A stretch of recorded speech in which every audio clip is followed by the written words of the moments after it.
next subsection of the rules that we're going to discuss is communication about legal services. This subsection of the rules makes up 4 to 10% of your total MPRE examination. The first thing that I would like to talk about, according to this subsection of the rules, is a little background information about attorneys and their ability to advertise. It's more or less a historical note that I think helps put some of these rules into perspective. Until about the late 1970s, lawyers were prohibited from advertising. Now, of course, lawyers can. So now lawyer advertising is considered protected commercial speech. That means it does not receive as much protection as other forms of speech, for instance, someone's political speech, but nonetheless, commercial speech is protected. So this means the government can regulate our speech when it comes to lawyers and their ability to advertise if they can show that they have a substantial governmental interest, that the speech regulation directly advances that interest, and that the regulation is narrowly tailored to meet this interest. If that test is met, then whatever regulation that the government is attempting to put on our commercial speech will be upheld. So now that we have that background information, let's talk about the rule that explains what lawyers can communicate when we do advertise about our services. So the rule says a lawyer may communicate information about its services through any media. What type of information can they communicate in the media?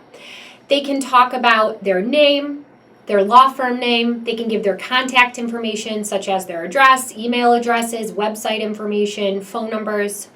They can explain the types of services that they will perform for clients. They can also communicate basically the basis or the basics regarding their fee or how they collect fees from clients. They can advertise that they have a foreign language ability, if that is something that they do in fact have. And they can include the names of references, assuming that they have consent to do so, of their clients that are regularly represented, and any other information that would invite the attention of those that are seeking legal services. I think this rule makes sense because if you think about maybe advertisements you've seen for lawyers and law firms, basically this rule nails it. If you're going to advertise your services, you want people to know who you are, how they can contact you, and the necessary information that might draw them in and actually entice them to contact you and to inquire about your services. And this rule permits that. The next rule that I want to discuss is something we touched on in a few segments ago. I mentioned that under the ABA model rules, lawyers are not allowed to give or receive referral fees. And this next rule basically expands upon that and makes this very clear.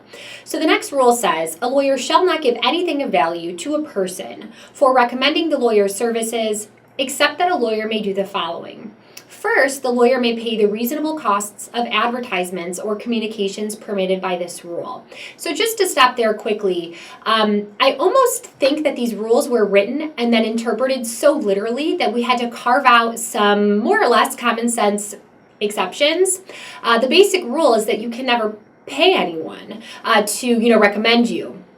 Well, if you can't pay someone to recommend you in your services, how would you possibly pay an advertising company or, a radio station or someone to broadcast your commercial? You have to be able to pay those types of fees so that you can, in fact, advertise your services. And this is, of course, a carved out exception to that rule.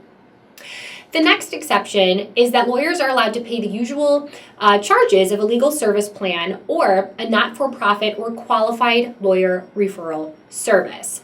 The theory behind that is such referral services are understood by the public to be consumer-oriented organizations that provide unbiased referrals to lawyers with appropriate experience in the subject matter of the representation and afford other types of client protections, such as a complaint procedure or malpractice insurance requirements. Consequently, this rule only permits a lawyer to pay the usual charges of a not-for-profit or qualified lawyer referral service.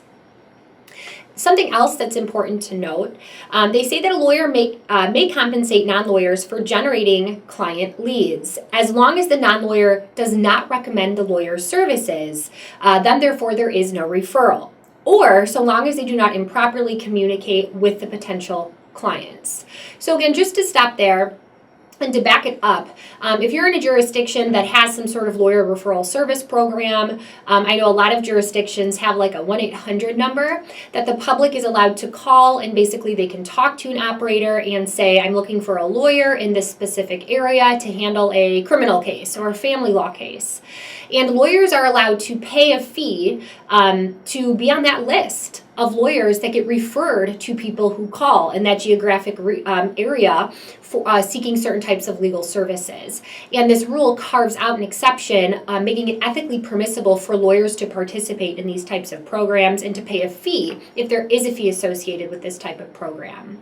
I also think it's important to note and to draw attention to the note that I made about this rule that makes it ethical for lawyers to pay a non-lawyer for generating a client lead. But again, we need to make sure that the person that's generating this lead is not referring the attorney to the person or improperly making contact with them to make this ethically permissible. The next exception to this rule, and again, the rule is that lawyers shall not be giving anything of value to a person that recommends their services. So the next exception to that rule is that lawyers are allowed to pay for a law practice in accordance with the rule that we talked about back a few subsections ago, because you can buy and or sell a law practice ethically, so long as you follow the rule that permits it. The next exception says that you can refer clients to another lawyer or a non-lawyer professional pursuant to an agreement not otherwise prohibited under these rules that provides for the other person to refer clients or customers to the lawyer. This is referred to as a reciprocal referral agreement. However, in order to have a reciprocal referral agreement that complies with the rule, you need the following. First, the reciprocal referral agreement, the whole I'll send you clients if you send clients to me, cannot be exclusive. Secondly, the client has to be informed of the existence and the nature of this agreement between the two professionals. And three, the reciprocal arrangement must not interfere with the lawyer's professional judgment as to the making of referrals and the providing of its legal services. It's also good to note that these reciprocal referral agreements should not be of indefinite duration and should be reviewed periodically to determine whether or not the agreement itself is remaining in compliance with these rules. It's also good to note that when I listed the requirements of what makes these reciprocal referral agreements valid, I said that it has to be between a lawyer and another professional. So here you're looking for, say, another doctor, maybe you're dealing with, a chiropractor or a psychologist or, an accountant. There are some questions out there floating around that tests these reciprocal referral agreements, and they're seeing if you understand that the lawyer can only enter into these agreements with other professionals. Finally, the last exception to this rule is that lawyers are allowed to give nominal gifts as an expression of appreciation that are neither intended nor reasonably expected to be a form of compensation for recommending the lawyer's services. So this means that lawyers are permitted to give nominal gifts, again, as an expression of appreciation to someone who has recommended the lawyer's services or for referring to them a prospective client. The gift may not be more than a token item, as might be given for some sort of holiday or other ordinary social hospitality. A gift is prohibitive if offered or if it's given in consideration of any sort of promise, agreement, or understanding that this gift would be forthcoming, or that referrals would be made or encouraged in the future. So just again to stop there, this is in addition to the rule. This is something that's been updated more recently than not. And again, I think this addition makes sense. Lawyers are professionals, and we run businesses if you have a law firm. And obviously businesses need business to keep their doors open and their lights on. So it is totally ethically permissible to give little thank you gifts so long as they are, little, or something that you would ordinarily give to someone at a holiday or under normal ordinary social hospitality like rules and instances. So again, the whole takeaway from this is if someone gives you a client or refers someone to you, you can send them a gift or, cookies or flowers or something to show that you appreciate them. That's reasonable. But if there's some sort of deal or promise that they send you clients and you give them something, especially if it's something of value or expensive, that would violate this rule. The next rule that I want to talk about under this subsection is about solicitation, direct contact with prospective clients. So first, let's define what solicitation or solicit means. Solicitation or soliciting denotes a communication initiated by or on behalf of a lawyer or a law firm that is directed to a specific person that the lawyer knows or reasonably should know needs legal services in a particular matter and that offers to provide or can reasonably be understood as offering to provide legal services for that matter. So again, it's a good definition to be familiar with before we talk about the specific rule regarding solicitation.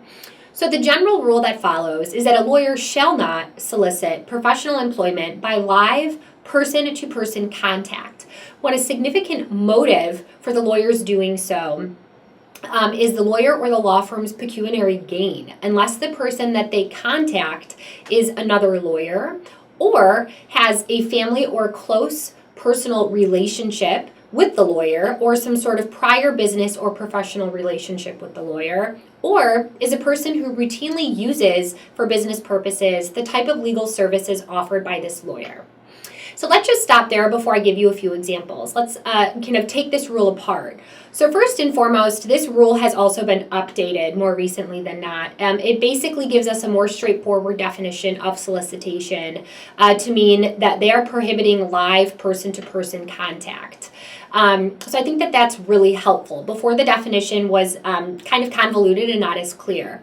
Additionally, the other big takeaway from this prohibition against solicitation is that a lawyer cannot solicit if their primary motive for doing so is to make money or pecuniary gain. So that means if a lawyer is soliciting or wants to solicit someone but is willing to work for free, that is ethically permissible. Additionally, there are certain people, as I noted under this rule, that lawyers can solicit, like other lawyers, family members, friends, people that they have previous professional relationships. But there's also been an addition. Lawyers can solicit people who routinely use for business purposes the type of legal services that lawyer offers. So to give you a few more specific examples, let's say a lawyer sent his secretary to a funeral home to ask the father of an accident victim if he wanted to sue for wrongful death. The lawyer had no pre-existing relationship with this father. The lawyer planned on charging this father a fee. The lawyer would be subject to discipline under this rule because that would amount to solicitation. Carrying on from that example, let's say the same as that, except if the lawyer planned on representing this father for free, then the lawyer wouldn't be subject to discipline because, again, he's not soliciting for that pecuniary gain or to make money. Finally, a person who routinely uses for business purposes the type of legal services offered by the lawyer are persons who routinely hire outside counsel to represent their entity, entrepreneurs who regularly engage in business, employment law or intellectual property lawyers, small business proprietors who routinely hire lawyers for lease or contract issues, and other people who routinely retain lawyers for business transactions or formations. So again, I think the big takeaway from that addition to this rule is that you are looking for someone who would usually or routinely hire a lawyer for business. Again, so this is not like a family law issue or a criminal law issue, but you could solicit someone who routinely uses for business purposes lawyers or a lawyer in certain areas or realms of the law. And then the last rule that I want to talk about in this subsection is the general rule about communications that lawyers make on behalf of themselves and their law firms. So the general rule is that a lawyer shall not make a false or misleading communication about the lawyer or their services. A communication is false or misleading if it contains material misrepresentations of fact or law, or if it omits a fact necessary to make the statement considered as a whole not materially misleading. So just to stop there before I give you a few examples, please remember that this rule says lawyers cannot make statements that are false or misleading. There's an or there. In other words, sometimes a lawyer might make a statement that's true, but if it's misleading as well, then it would violate this rule. So you want to make sure that it is not only true, but it is not misleading in order to have an ethically permissible communication here. So to give you a few examples, an advertisement that truthfully reports a lawyer's achievement on behalf of a client or former clients may be misleading if presented so as to lead a reasonable person to form an unjustified expectation that the same result could be obtained for other clients in similar matters, without reference to specific factual and legal circumstances of each client's case.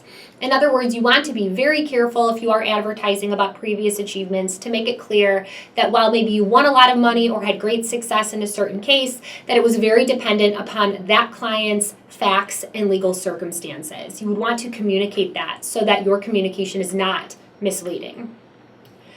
Additionally, an unsubstantiated comparison of the lawyer's services or fees with the services or fees of other lawyers. For instance, if a lawyer or a law firm wants to advertise that their firm wins 20% more cases than any other firm in the state, this may again be considered misleading if presented with such specificity as would lead a reasonable person to conclude that this comparison can be substantiated. The inclusion of an appropriate disclaimer or qualifying language may preclude a finding that a statement is likely to create unjustified expectations or otherwise mislead the public. So the big takeaway from this example is if you're going to include some sort of comparison about your services or your fees to other lawyers in the area, if it's accurate and you can in fact back it up with facts, great, you can communicate that way. Just make sure you include a disclaimer in specific language so that you are not creating a misleading communication about your firm or about your services. So that wraps up all the rules that we're going to cover in this subsection. I hope that helps.